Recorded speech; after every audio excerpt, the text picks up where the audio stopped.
ಇವತ್ತು ಜನರಿಗೆ ಗೊತ್ತಾಗಬೇಕು. ಇವತ್ತು ಅಂಥ ಒಂದು ಮತಾಂತರಿಗೆ ಇವತ್ತು ಗೊತ್ತಾಗಬೇಕು. ನಾವೇನಾದರೂ ಅಪರಾಧ ಮಾಡಿದರೆ ಇವತ್ತು ಸರ್ಕಾರ ನಮ್ಮನ್ನು ಬಿಡೋದಿಲ್ಲ, ಇವತ್ತು ನಮಗೆ ತಕ್ಕ ಶಿಕ್ಷೆಯನ್ನು ಕೊಡ್ತಿದೆ ಅನ್ನೋ ಒಂದು ಅಂಜಿಕೆ, ಒಂದು ಭಾವನೆ ಇವತ್ತು ಬರಬೇಕಾಗ್ತದೆ.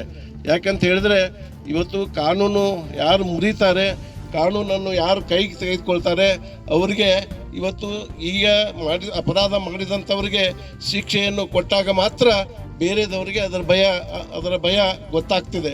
ಆ ಒಂದು ಉದ್ದೇಶದಿಂದ ಈ ಒಂದು ಏನು ನೇಹಾರ ಹಿರೇಮಠವರ ಹತ್ಯೆ ಇದನ್ನು ಭಾಳಷ್ಟು ಗಂಭೀರವಾಗಿ ಸರ್ಕಾರ ಪರಿಗಣಿಸಬೇಕು. ಈ ಒಂದು ಸಂದರ್ಭದಲ್ಲಿ ಇವತ್ತು ಬಹುಶಃ ತಮಗೆಲ್ಲ ಅರಿವಾಗ್ತಿದೆ, ಇಡೀ ರಾಜ್ಯದ ತುಂಬೆಲ್ಲ ಇವತ್ತು ಪ್ರತಿಭಟನೆ ಇವತ್ತು ನಿಮ್ಮ ಸರ್ಕಾರದ ವಿರುದ್ಧ ನಡೀತಾ ಇದೆ. ಇವತ್ತು ಈ ಒಂದು ದಿವಸ ಮಾಡಿ ಬಿಡೋದಿಲ್ಲ.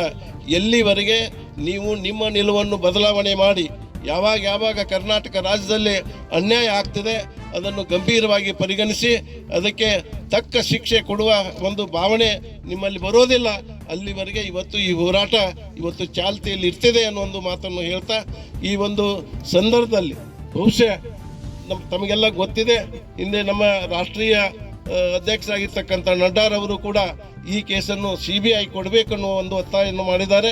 ಈ ಒಂದು ಸಂದರ್ಭದಲ್ಲಿ ನಾನು ಕೂಡ ಈ ಒಂದು ಕೇಸನ್ನು CBI ಕೊಟ್ಟು ಅವರಿಗೆ ತಕ್ಷಣ ಶಿಕ್ಷೆ ಕೊಡಿಸಲಿಕ್ಕೆ ತಾವು ಪ್ರಯತ್ನ ಮಾಡಬೇಕು. ಇಲ್ಲದಿದ್ದರೆ ಈ ಹೋರಾಟ ನಿಲ್ಲುವುದಿಲ್ಲ.